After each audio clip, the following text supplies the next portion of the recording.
From the Global Times, I am Mulan. Welcome to the GT Podcast with Mulan, a one-stop shop for the Global Times take on top China and global news.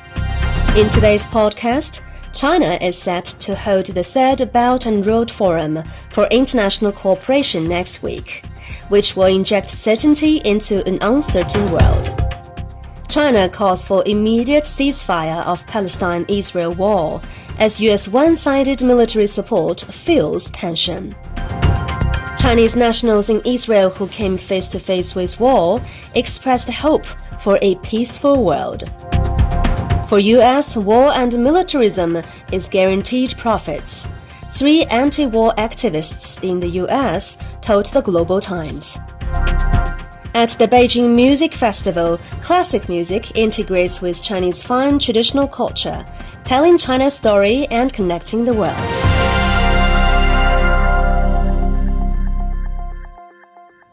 Chinese President Xi Jinping will attend the third Belt and Road Forum for International Cooperation, or BRF, from October the 17th to the 18th in Beijing, the Chinese Foreign Ministry announced on Wednesday, officially ushering in what Chinese officials have described as one of the most important multilateral diplomatic events in China to be held this year. Drawing representatives from over 130 countries, the BRF is expected to highlight remarkable achievements in joint construction of the Belt and Road Initiative, or BRI, a grand vision for global connectivity that has turned into vivid reality over the past decade, and offer a crucial platform for countries to discuss high-quality BRI cooperation in a wide range of areas, from infrastructure to green development. Coming at a time when the world is facing a litany of geopolitical and economic challenges, the BRF will help inject certainty into an uncertain world and offer fresh impetus for global development, as the forum is expected to achieve major outcomes for strengthening international cooperation, foreign and Chinese experts noted. The forum will also put on display the great enthusiasm and confidence in the BRI, as well as China's unwavering commitment to opening up and global cooperation, they said. In its third edition, the BRF has become a crucial multilateral platform for countries and regions participating in the joint construction of the BRI to take stock on the progress and draw plans for future cooperation.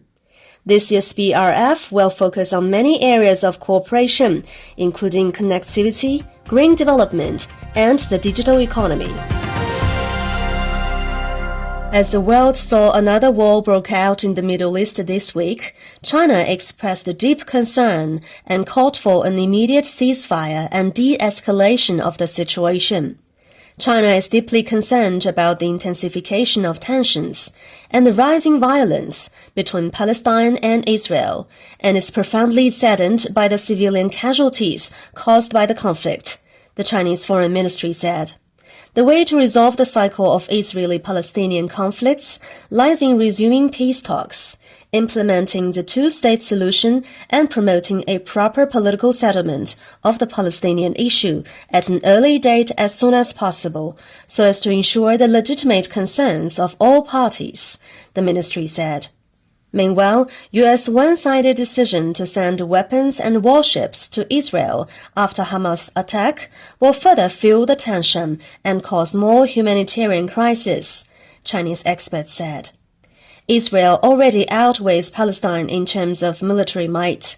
If the U.S. wants peace, it should take actions to calm down the situation instead of giving one-sided support to Israel. Tian Wenlin, a research fellow at the China Institute of Contemporary International Relations, told the Global Times.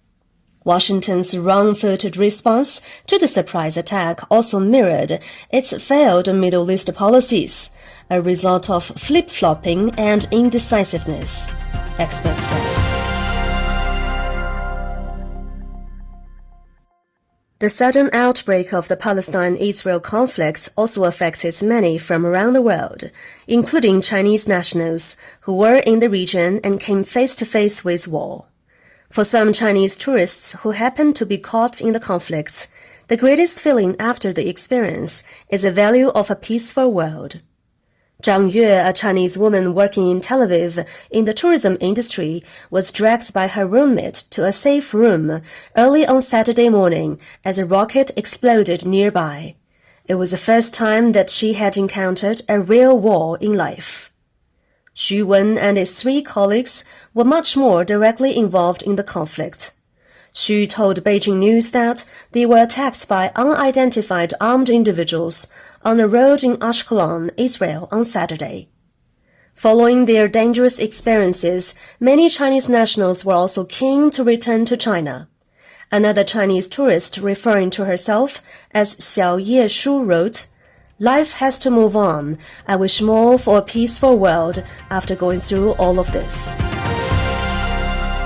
The U.S. has offered enormous military assistance to Ukraine over the past year, but as the Ukraine crisis drags on, the sense of war fatigue across the U.S. society becomes more prominent. The White House and some U.S. lawmakers are also becoming increasingly alarmed about the future of U.S. military aid to Ukraine. Sarah Flounders, a political writer and activist for 50 years in the U.S., said that support for the Ukraine war is sinking dramatically from 1 year ago. Support for the war will continue to erode.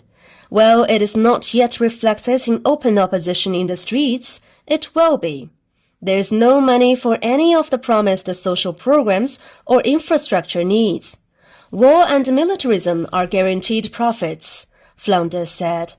She said that the problem in the U.S. electoral politics is that both major political parties in the U.S. receive many millions of dollars in donations from the major military corporations and defense contractors.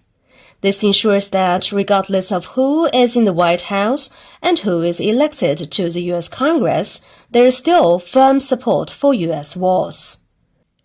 Julie Tan, a retired judge from the San Francisco Superior Court and co-founder of Pivot to Peace, also said that Americans are getting weary of the billions of dollars sent to Ukraine, while the war has no end. When classic music meets a 1961 Chinese animation on the stage of Beijing Music Festival, it brings not only joy of experiencing one of the best Chinese animated films, The Monkey King, but also the fist to ears by instruments of East and West. Although symphony originated in the West, traditional Chinese culture has numerous heritages and a huge treasure trove of inspiration, which can continue to inspire our creativity and produce more integrated music pieces. Zhou Ping, head of Shanghai Symphony Orchestra, told the Global Times in an exclusive interview. There is also cooperation between Chinese and U.S. artists. Emigre, a 90-minute oratorio telling the story of Jewish refugees escaping Nazi Germany and finding a safe haven in Shanghai, will debut on November the 17th in Shanghai. It is even more precious nowadays that musicians from China and US can work on such a warm story, the Jewish refugees living in Shanghai during the World War II, she said. That's all for this edition of the GT Podcast with Mulan. Make sure to follow the Global Times on Twitter and Facebook to stay tuned. You can also check out our podcast, articles, and much more on our website at globaltimes.cn. Thank you.